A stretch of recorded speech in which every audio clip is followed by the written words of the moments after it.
Oh, somebody has a V2 rocket, what? Not like this game. What a way to end Vanguard, you have to be kidding me. This is it, this is the end of Call of Duty Vanguard, the greatest Call of Duty game ever made. Said absolutely no one ever.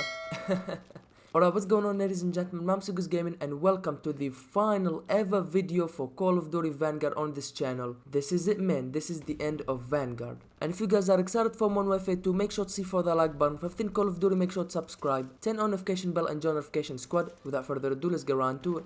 Alright everybody, here we are on the map sphere and this is it, man. Goodbye Call of Duty Vanguard. This is the final video of Call of Duty Vanguard, like I said. And man, oh man, I cannot wait to finally be playing Modern Warfare 2 campaign. We are less than 24 hours away from the Modern Warfare 2 release. Let's go, I cannot wait. Now as it is the end of Vanguard, let's talk a bit about Vanguard. And quite frankly, this game could have been much better, okay? Could have been much better. It should have been much better. When you really come to think about it, the game is not bad. If this game had been released about 7-8 years ago, around 2014, 2015, something like that, there was nothing stopping this game from being one of the best in Call of Duty, okay? Seriously. If it was released 7-8 years ago, this could have been an awesome Call of Duty game. However, now in 2022, another World War II game, it was absolutely terrible. The fact that it had a World War II setting and the fact that it was really overdone, okay? There are just way too many World War games out there, and having another Call of Duty World War game was basically the final straw for the player base because we've just seen it too many times, and let's be honest, nobody wanted another World War II game. Alright everybody, here we are now, second match on the map Radar.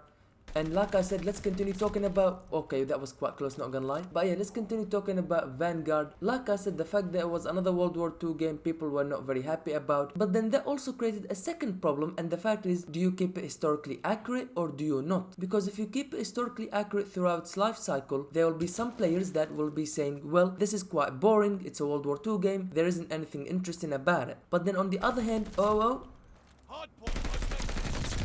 alright, beautiful, that's another kill. But then on the other hand, you have the other players, if you do futuristic stuff kind of straight away from that World War II theme and you start doing futuristic things, you have the other players that will be saying, well, this is no longer historically accurate. So basically, if you do a World War II game, it's a lose-lose situation for the developers anyways. So what does the developer do? Absolutely nothing, because they cannot win either way. As we get an awesome... I was about to say as we get a kill, but... boom, make that a double kill, let's go. Alright, now we're talking, baby. And boom, make that a bloodthirsty. Let's go. No! Oh. So the fact that this game was a World War themed game, that was one problem, but of course it was not the only problem. I would say the biggest problem of this game was the fact that there was no communication between the developers and the community. If you guys remember, at the very beginning there was about 2 or so months with absolutely no communication between Sledgehammer Games and the community. The game was absolutely broken, it was unplayable at times. I'm pretty sure you guys remember when the game was dominated basically just by the whole explosions, frag grenades and the fire. I know you guys remember that. It was absolutely ridiculous, and it stayed like that for about 2 months or so until Sledgehammer Games finally decided to do something about it. Now yes, I understand that Sledgehammer Games were on their holidays, it was Christmas of course, so yes, on that part I understand that they couldn't exactly do anything with update the game or anything like that. However, a simple tweet could have just sufficed. A simple tweet saying, okay, we are on holidays right now, however know that we will fix it once we come back. Boom, that's all it took, okay? Even though they were on holidays, something like that would have been absolutely amazing. But unfortunately it never came. A tweet like that, a simple tweet like that never came, and we were left with absolutely no communication, with a broken game, and that's it. It was absolutely terrible, and unfortunately that continued throughout the whole year. Had the no communication been only for that time, yeah sure, but no, the no communication between developers and community was there for the majority of the game. Until the very end, there was barely any communication. And yes, I know we are absolutely being destroyed right now, but that's fine, that's fine. And boom, there it goes. Boom, there it goes. And yeah, with all these things, you had the bugs and the glitches and all that, and none of them were being fixed. Unfortunately, it just killed the game. Now if you guys remember, back in 2017, Sledgehammer Games did do a World War II game, and sure, at the beginning it didn't do good, but then towards the last 6 months or so, they ended up doing a full 180, and that game became absolutely awesome, and we were waiting for that 180 turn in Vanguard. Unfortunately it never came, and the game pretty much died within the first couple months of its life cycle. Alright everybody, here on our third match in our final goodbye to Call of Duty Vanguard. Now what I'm about to say next is only for the multiplayer players. If you played Warzone, you really didn't get affected by this much. What I'm talking about is the fact that multiplayer was pretty much left out for dead. We barely had any new content for multiplayer. A new season would release and we would get max about one map, okay? That was absolutely terrible. I mean, what happened to the days where we'd get 3-4 new maps, okay? What happened to those days? Now we'll be lucky if we get one map, 2 in the whole season, one at launch and one in mid-season update, and that's it. And let's be honest, that's not what this game is all about. Call of Duty started as a multiplayer game. People loved Call of Duty and Call of Duty became what it became now because of multiplayer, and here we are being absolutely left for dead, being neglected in terms of content. Absolutely nothing, okay? One map or 2 in the whole season, that is absolutely unacceptable and terrible. And moving into Modern Warfare 2, I really hope this changes, because multiplayer is still one of the biggest game modes and the most played game mode in Call of Duty, so it really needs to be shown more love because currently it is absolutely terrible.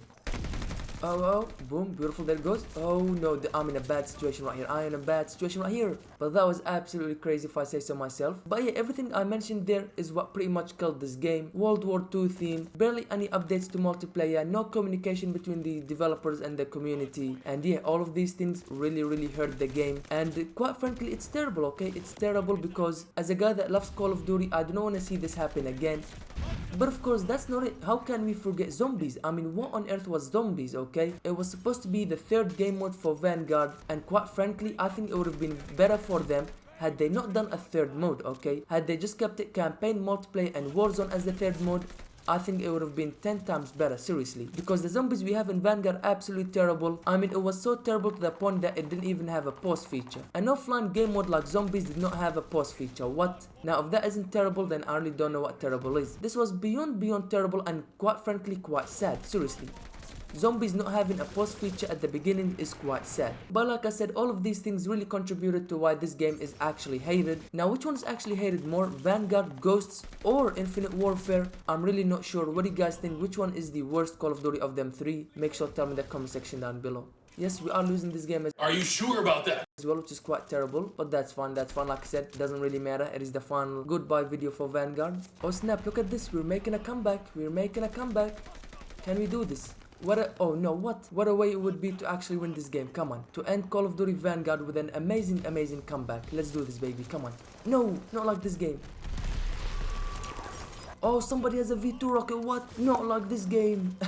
No way. What a way to end Vanguard. You have to be kidding me. A V2 rocket, what? Oh snap, what an awesome way to end Vanguard. Now, was that friendly or was that an enemy? Oh.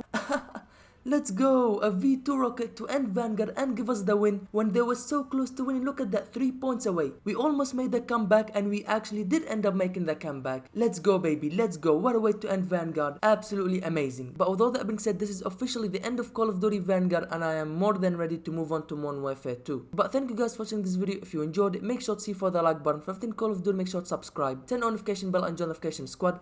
And I'll catch you guys later.